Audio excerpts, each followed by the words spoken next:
बिस्मिल्लाहिर्रहमानिर्रहीम। अस्सलाम वालेकुम। मैं हूं महरीन सब्तैन। देख रहे आप मेरा यूट्यूब चैनल और फेसबुक पेज। नाज़रीन, डॉक्टर वर्दा केस में कुछ मज़ीद होशरुबा तफसीलात सामने आई हैं। ऐसी तफसीलात जिनको सुनकर मैं खुद भी दंग रह गई हूँ। इस वक्त इस केस को बहुत ही अजीब मोड़ पर लाया गया है का वर्ड मैंने इसलिए इस्तेमाल किया है क्योंकि इस केस में कुछ ऐसे लोग सामने आए हैं जिनको खुफिया रखा जा रहा है। जिस वक्त डॉक्टर वर्दा का कत्ल हुआ उस वक्त 3 नहीं बल्कि 4 लोग वहाँ ऊपर मौजूद थे। वो चौथा शख्स जिसका नाम डिस्क्लोज नहीं किया गया, क्यों और कौन है। उसके अलावा डॉक्टर वर्दा के शौहर राहील इस वक्त पाकिस्तान आ चुके हैं और पाकिस्तान आने के बाद उन्होंने कुछ इंकशाफात किए जिसमें उन्होंने बताया कि क्या ताल्लुकात थे डॉक्टर वर्दा और रिदा के दरमियान और हुआ क्या था दरअसल, और किस तरह से रिदा ने उनको शीशे में उतारा। ये सब तफसीलात उन्होंने बताई हैं। तीसरी बात जो है वो इस वक्त पुलिस के ऊपर एक बहुत बड़ा सवालिया निशान है। जिस तरह से उन्होंने पहले तो ये ढंडोरा पीटा कि शमरेज़ नामी जो असल किराए का कातिल था वो मिल नहीं रहा, वो अभी तक फरार है, और उसके बाद एकदम से खबर आती है कि शमरेज़ को पुलिस मुकाबले में मार दिया गया है। अपने ही साथियों की गोली लगने की वजह से वो हलाक हो गया है। शमरेज़ को पार करने के पीछे की एक कहानी हमारे सामने आई है, वो भी आपके सामने रखती हूँ। और आखिरी रोज़ डॉक्टर वर्दा और रिदा जिस वक्त उस मकान में मौजूद थी उस दिन क्या कुछ हुआ था, एक और पाँचवा शख्स जो इस केस में गिरफ्तार हुआ उसने कुछ चीज़ें बताई हैं, वो सब भी आपके सामने रख देती हूँ। सबसे पहले आपको बताऊं कि डॉक्टर वर्दा के शौहर राहील जो कि पाकिस्तान आ गए हैं, पाकिस्तान आने के बाद उन्होंने ये बताया है कि मेरी बीवी रिदा के साथ कोई बचपन की दोस्ती नहीं थी, बल्कि ये दोनों एक जिम में दोनों की मुलाकात हुई, और ये जिम जो है शादमान कॉलोनी में ही था और वहाँ पर हम रिहाइश पजीर थे, वहाँ पर ही रिदा भी रहती थी।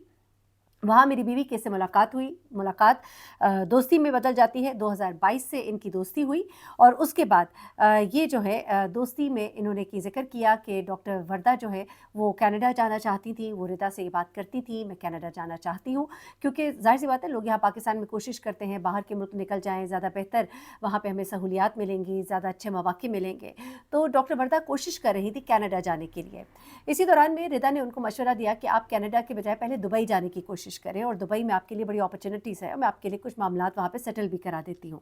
ऐसे में जब रिदा ने इनको इस तरह से समझाया तो वर्दा ने कहा चले ये क्या रिस्क लेकर देख लेते हैं। तो इनके पास काफ़ी सारा जेवर था। इन्होंने सोचा कि इसको बैंक में रखवाया जाए या गिरवी रखवाया जाए। तो उन्होंने कहा कि किसी भी वक्त अगर मुल्क के जो हालात हैं, अगर कोई बैंक डिफ़ॉल्ट हो जाता है तो ऐसे में आपका ये तमाम का तमाम सोना जो है वो ज़ब्त हो जाएगा, आपके लिए मुसीबतें हो जाएंगी। तो ऐसे में उन्होंने कहा कि क्यों ना तुम ये मेरे पास रखो, और इसके एवज़ उन्होंने उनको कुछ रकम भी दी। अच्छा, रकम के बारे में ये राहील नहीं बता रहे, लेकिन ये हमारे ज़राए बता रहे हैं कि उस रकम के एवज़ ही उन्होंने सोना रखवाया था। अच्छा, उसके बाद इनके शौहर कहते हैं कि उसके बाद ये मेरी बीवी जो है ये दुबई गई, 3 महीने वहाँ पर रही हैं, 2 साल नहीं 3 महीने। और वहाँ पर जब काम नहीं बन पाया तो वो वापस आ गई। वापस आने के बाद वो मुसलसल रिदा से अपने ज़ेवर की वापसी का मुतालबा कर रही थी। अब राहील कहते हैं कि जब मेरी बीवी ने ये बातें मुझे भी बताई तो मैंने उसे कहा कि उसके पास पैसे ज़ेवर नहीं रखवाना चाहिए था, किसी पर ऐसे एतबार नहीं करना चाहिए था। अब वो कहती हैं कि डॉक्टर वर्दा ने जब उन्हें बहुत प्रेशराइज़ किया, वो बार-बार रिदा कह रही थी कि मैं तुम्हारा ज़ेवर वापस कर देती हूँ, मेरे मियाँ ने कहीं गिरवी रखवा दिया है, थोड़ी-सी मुसीबत हो गई है, तुम परेशान ना हो। लेकिन जब वक़्त गुज़रता गया और बार-बार टाला-मटोली होती रही और यहाँ तक कि कोई साल के करीब वक़्त गुज़र गया तो फिर इनके दरमियान तल्ख़ कलामी हुई और तल्ख़ कलामी के बाद ये वाक़या जो है ये रिपोर्ट किया जा रहा है। अब मैं आ जाती हूँ उन 3 लोगों के साथ मौजूद चौथे लोग की तरफ, शमरेज़ की तरफ और 5वें गिरफ्तार शख्स की तरफ, और ये बातें जो है ये मीडिया से आवाम से क्यों छुपाई जा रही हैं। अब यहाँ पर आपको मालूम है कि जिस दिन डॉक्टर वर्दा जो है रिदा के साथ गई थी उस मकान में जो तकरीबन कंप्लीट था, उसके अंदर बस फिनिशिंग होनी रहती थी। ये मकान वर्दा को रिदा ने बताया था कि ये मेरा मकान है और मैं तुम्हें ये मकान दिखाती हूँ। साथ ही उससे पहले वो उनको लेकर गई, उनसे स्टैम्प पेपर जो है उन्होंने साइन कराया। तो उसके बाद इनको लेकर वो उस मकान में गई, साथ इनके ड्राइवर था। जब ये मकान में गई तो ड्राइवर को रिदा ने कहा कि ज़रा पानी ले आओ। पानी लाने का ड्राइवर को कहा, ड्राइवर गाड़ी में बैठकर, दुकानें ज़रा दूर थीं, गाड़ी में बैठकर चला गया। तो रिदा जो है वर्दा को लेकर ऊपर के हिस्से में गई। ऊपर के हिस्से में 3 रंग साज़ों के रूप में लोग जो है वो छुपे हुए थे और चौथा शख्स जो है वो नीचे से ही इनके साथ चलता हुआ ऊपर आता है।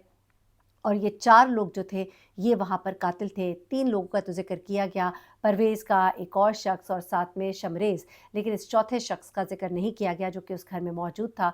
कहा यह जा रहा है कि पुलिस उसका नाम छुपा रही है, ग़ालिबन उसके मुँह से शायद कुछ और राज़ फ़ाश होने होंगे या हुए होंगे या कुछ ताल्लुकात ऐसे होंगे, ये नहीं मालूम, लेकिन इस चौथे शख्स का नाम अभी तक नहीं बताया गया।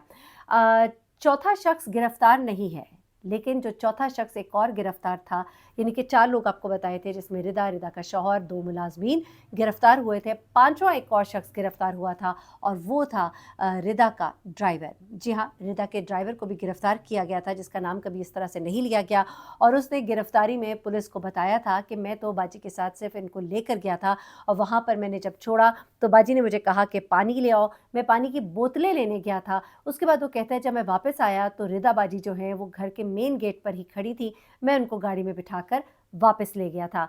अब इस दौरान में क्या होता है, जो रिदा ने पुलिस की तफ्तीश में बताया, लेकिन जब वो जज के सामने जाती है तो अपना बयान बदल देती है। पुलिस की तफ्तीश में रिदा ने ये बताया कि उसके बाद मैं इसको लेकर ऊपर गई, उन 3 लोगों के मैंने हवाले किया, उन्होंने इसको पकड़ लिया और मैं नीचे आ गई, लेकिन अभी कत्ल नहीं किया गया था। उसके बाद वो अपने ड्राइवर के साथ बैठ कर आ गई। उसके बाद ये दोबारा गई है मकान पर। उसके बाद इसने इसको मारा है, पीटा है। उसके बाद वहाँ से इनको गायब कर दिया गया, क्योंकि रिदा को पुलिस उस वक्त ढूंढ रही थी। पुलिस के पास जब वो गई, इस दौरान में मकान से डॉक्टर वर्दा को गायब कर दिया गया था, जिसके बाद पुलिस इस मकान पर भी आई। ड्राइवर की निशानदेही पर इस मकान को खोला गया, देखा गया, कुछ ऐसा उनको नहीं मिला कि जिससे कोई शक गुजरे। उसके बाद रात गए, कुछ असर व रसूख की वजह से इस खातून रिदा को छोड़ दिया जाता है। अभी तक डॉक्टर वर्दा जिंदा थी। मैंने आपको बताया था कि रिपोर्ट्स में आया, बाकायदा तौर पे पोस्टमार्टम रिपोर्ट जो है वो कहती है कि अगवा होने के भी तकरीबन 30 घंटे बाद डॉक्टर वर्दा का कत्ल हुआ है। ना सिर्फ ये, बल्कि उन पर शदीद किस्म का तशद्दुद हुआ है मारने से पहले। इस बारे में परवेज़ नामी शख्स जो अदालत में पेश हुआ, उसने 164 का बयान जज साहब के सामने रिकॉर्ड कराया। उसने बाकायदा तौर पर ये बताया है, एडमिट किया है कि डॉक्टर वर्दा के ऊपर शदीद तशद्दुद किया रिदा ने। उनको थप्पड़ मारे, उनको बालों से खींचा, और बार बार जो है डॉक्टर वर्दा कहती थी कि तुम मुझे क्यों मार रही हो, बस मेरा सोना दे दो, मुझे जाने दो। लेकिन ये उसे मार रही थी और कह रही थी कि तुम्हें अब कौन जाने देगा। ये सब बयान जो है परवेज़ ने जज साहब की मौजूदगी में करवाया।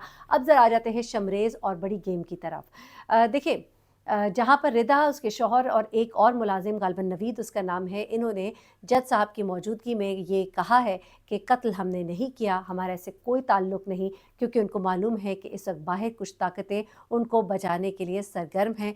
और ऐसे में उन्होंने 164 के बयान में हरगिज़ ये एडमिट नहीं करना। पुलिस के सामने जो मर्ज़ी कहते रहें, उस बयान की कोई अहमियत नहीं होती जब तक कि मजिस्ट्रेट के सामने बयान जो है रिकॉर्ड नहीं कराया जाता। इन तीनों को बड़े अच्छे से मालूम है कि उन्हें बचा लिया जाएगा, क्योंकि चौथे शख्स का नाम अभी तक नहीं सामने लाया गया।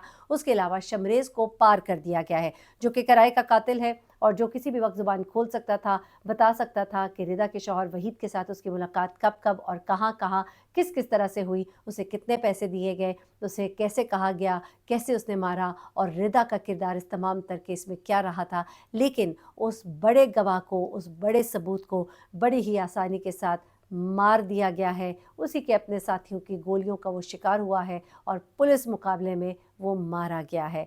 शमरेज़ जो किसी को मिल ही नहीं रहा था, अब वो पुलिस मुकाबले में मारा गया है। अब उससे तो कुछ मालूम हो नहीं सकता। उसके अलावा एक और मुलज़िम जो उस वक्त वहाँ कत्ल के वक्त मौजूद था, जिसके बारे में ड्राइवर ने भी निशानदेही की है, जो इन 3 लोगों के अलावा एक और शख्स था, लेकिन उस शख्स का नाम अभी तक सामने नहीं आया है। उसके अलावा जो बाकी के लोग हैं, उनमें से 3 मुलज़िमान जो हैं, उन्होंने साफ इनकार कर दिया है, उन्होंने इकरार जुर्म नहीं किया है। और ऐसे में अब ये केस जो है, इसमें लग रहा है कि कुछ इन्फ्लुएंसेस जो हैं वो सामने आ सकते हैं, जिनकी वजह से इन मुलज़िमान को बेनिफिट ऑफ डाउट भी मिल सकता है। लेकिन देखिए, इस वक्त वहाँ पे डॉक्टर्स जो हैं वो इस केस को बाकायदा तौर पे देख रहे हैं, और जो टीम बनाई गई है उसका वो हिस्सा भी है।